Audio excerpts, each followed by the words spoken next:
Hello guys, आपका स्वागत है फिर से दोबारा से आपका स्वागत है ह्यूमन रिप्रोडक्शन के पार्ट 2 में। वो मैं जान ही पड़ा था, इसमें जाना पड़ गया था बीच में मुझे काम से। ठीक है, तो अब मैं चालू करने वाला हूँ प्रेगनेंसी से। आपके पास ये बस एक पन्ना मानी, उसके बाद आपका ये चैप्टर फिनिश और आपने ह्यूमन रिप्रोडक्शन भी कवर कर लेंगे आज।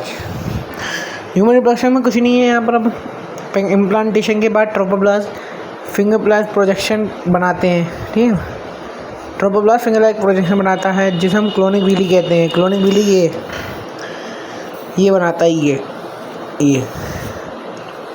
ठीक है, उसके बाद हमारे पास क्या करता है कि क्लोनिक विली यूट्राइन टिश्यू में एक दूसरे तथा इंटीग्रेट करती है। मतलब इंटीग्रेट मतलब उजलना, मतलब उजल जाती है, एक दूसरे में घुस जाती है। मतलब ठीक है, वो प्लासेंटा का निर्माण करती है, प्लासेंटा बनाती है।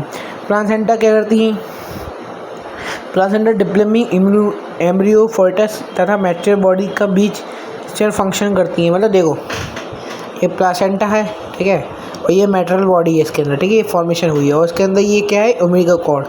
ये ऑक्सीजन और न्यूट्रिशन को ले यहाँ पर छोड़ती है, उसका CO2 और वेस्ट जो होता है वो लेके जाती है। ठीक है, यहीं पर ये लिखा है। ठीक है, प्लासेंटा में, और ये एक्सेलरी वेस्ट को ले जाती है। ठीक है, अम्बिलिकल कॉर्ड प्रोड्यूस होती है और प्लासेंटा एक अम्बिलिकल कॉर्ड को बनाता है। ठीक है, और जो प्लासेंटा वो एंडोक्राइन टिश्यू की तरह भी काम करता है, जो हमारे पास क्या बनाता है, HCG की कार्य करती है, जो हार्मोन को प्रोड्यूस करती है। ह्यूमन क्लोनिंग ग्लोरोट्रिन HCG, ये भी याद रखना है, ये हार्मोन के नाम ही भूल लेता है। ठीक है, ह्यूमन प्लासेंटा लैक्टोजन, ये भी याद रखना, और ऑस्टियोलोजन और प्रोगेस्टेरॉन। ठीक है, ये तो आपको याद ही होंगे। उसके बाद हमारे पास क्या होता है कि याद रखें, HCG और इरेक्शन हार्मोन केवल प्रेगनेंसी के दौरान ही प्रोड्यूस होते हैं। किसके द्वारा? प्रेगनेंसी के दौरान ही प्रोड्यूस होते हैं। प्रेगनेंसी के दौरान मदर के ब्लड में ऑस्टियोजन, प्रोगेस्टेरॉन और कोलेस्ट्रॉल, लेक्टिन, थायरोक्सिन जैसे हार्मोन का मात्रा बहुत ज़्यादा बढ़ जाती है। इन हार्मोन का बढ़ना फर्दर ग्रोथ, मदर के मेटाबॉलिक चेंजेस तथा प्रेगनेंसी का मेंटेन करने में आवश्यक होती है। और इम्प्लांटेशन के तुरंत बाद inner cell mass embryo differentiation होकर एक्टोडर्म बनाता है। एक्टोडर्म क्या होता है? आउटर लेयर, और एंडोडर्म होती है इनर लेयर। अब इसमें एक मेसोडर्म बनती है। ठीक है, मेसोडर्म बन जाती है। जो मेसोडर्म क्या करती है, जो मेसोडर्म का काम क्या होता है, जो एडल, ये 3 लेयर एडल में सभी टिश्यू ऑर्गन निर्माण करती है। ठीक है, उल्लेख करना आवश्यक है, इनर सेल मास को कुछ स्टेम सेल पाई जाती हैं। ठीक है, जिनमें सभी टिश्यू का तथा ऑर्गन को बनाने की क्षमता होती है। जिसमें स्टेम सेल के अंदर क्या होती है, क्षमता होती है क्या बनाने की, ऑर्गन्स और टिश्यू बनाने के लिए। ह्यूमन में प्रेगनेंसी 9 मंथ की होती है। ठीक है, और डॉग्स में प्रेगनेंसी 58 to 65 डेज, कैट में 9 से 10 वीक, एलिफेंट में 8 से 22 महीने।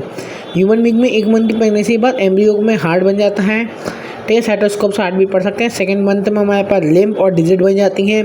12 वीक फर्स्ट ट्राइमेस्टर के बाद 12 वीक फर्स्ट ट्राइमेस्टर हो जाता है के अंत तक लगभग सभी मेजर ऑर्गन सिस्टम बन जाते हैं, लिम्फ तथा एक्सटर्नल गेंटिलिया। फिर 5th मंथ के दौरान फर्स्ट फर्दर मूवमेंट मिलती है, मतलब कि हाथ पैर मारते हैं, वो दिखता है, हेड पर बाल आ जाते हैं।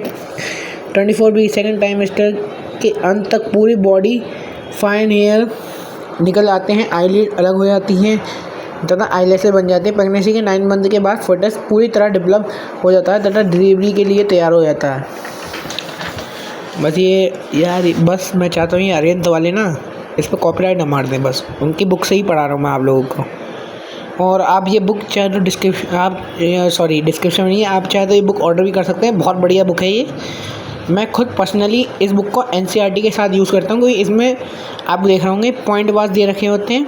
ठीक है, और ऊपर से इंग्लिश और हिंदी दोनों मिक्स, मतलब इंग्लिश में दे रखी है, जिससे आप NCERT को अच्छी तरह से पढ़ सकते हैं और अच्छी तरह से आप पढ़ सकते हैं। ठीक है, और फिर हमारे पास क्या आता है, जिसमें प्रेगनेंसी का एवरेज ड्यूरेशन 9 मंथ होता है, जिसे हम गेस्टेशन पीरियड भी कहते हैं। ठीक है, और प्रेगनेंसी के अंत में यूट्रस के वाइगरस कॉन्ट्रैक्शन के कारण फोटस बाहर निकल आता है। वाइगरस कॉन्ट्रैक्शन मतलब बहुत तेज़ी से कॉन्ट्रैक्ट होना। फोटस के डिलीवरी के इस प्रोसेस को पैचुएशन कहते हैं, चाइल्ड बर्थ कहते हैं। पैचुएशन के लिए कॉम्प्लेक्स न्यूरो एंडोक्राइन मैकेनिज्म द्वारा इंड्यूस होता है। किसके द्वारा? न्यूरो एंडोक्राइन मैकेनिज्म के द्वारा इंड्यूस होता है। ठीक है, पैचुएशन के लिए सिंगल फ्यूली डेवलप फर्टस तथा पैचुएशन के उत्पादन होते हैं। उत्पादन होते हैं।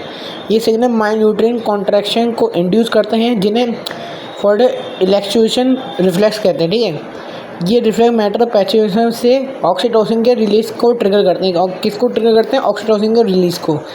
फिर ऑक्सीटोसिन यूट्रिन मसल पर कार्य करता है, जिसके कारण तेज़ी से यूट्रिन कॉन्ट्रैक्शन होने लगता है। मतलब ये ऑक्सीटोसिन किस पर काम करता है? यूट्रिन कॉन्ट्रैक्शन के लिए, जिससे यूट्रिन का जो कॉन्ट्रैक्शन है वो जल्दी हो, मतलब सुकड़ना जल्दी होगा। मैं कॉन्ट्रैक्शन पूरा ऑक्सीटोसिन के सिक्रेशन को सिमुलेट करता है।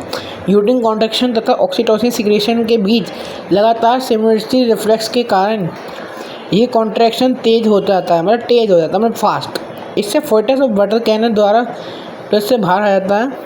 इन्फ्रंट के बर्थ के तुरंत बाद प्लासेंटा भी यूट्रस से बाहर आ जाती है। डॉक्टर डिलीवरी को इंड्यूस करने के लिए कौन सा इंजेक्शन देते हैं? आंसर ऑक्सीटोसिन है इसका। ठीक है, कौन सा इंजेक्शन देते हैं? ऑक्सीटोसिन देते हैं।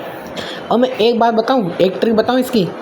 पेस्चुएशन और लैक्टेशन से कोई सा भी क्वेश्चन आ जाए, ठीक है, अगर उसमें हार्मोन के बारे में पूछा है तो आंखें बंद करके ऑक्सीटोसिन ठोक गया ना, आंखें बंद करके ऑक्सीटोसिन ठोक गया ना। अगर हार्मोन पूछा है, कुछ भी पूछा है कि ये इसका कारण क्या है?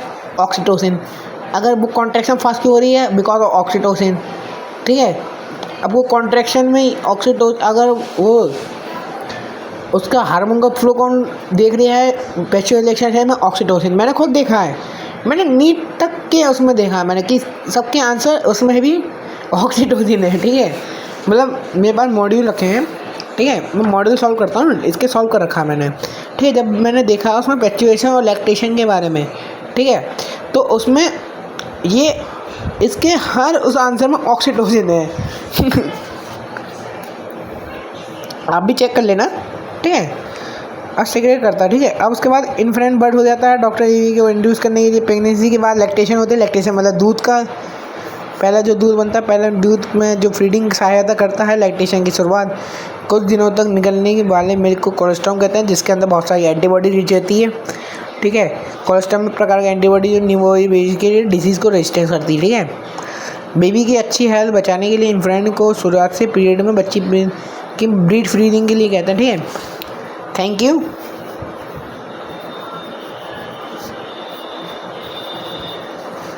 Thank you for watching guys. और आपका ये ह्यूमन रिप्रोडक्शन चैप्टर भी ख़त्म होता है। ठीक है भाई, थैंक्स फॉर वॉचिंग हेयर। और भी आपको और कोई चैप्टर चाहिए हो तो प्लीज़ कमेंट करके ज़रूर बताइएगा, मैं तुरंत से तुरंत ला के आपको दे दूँगा।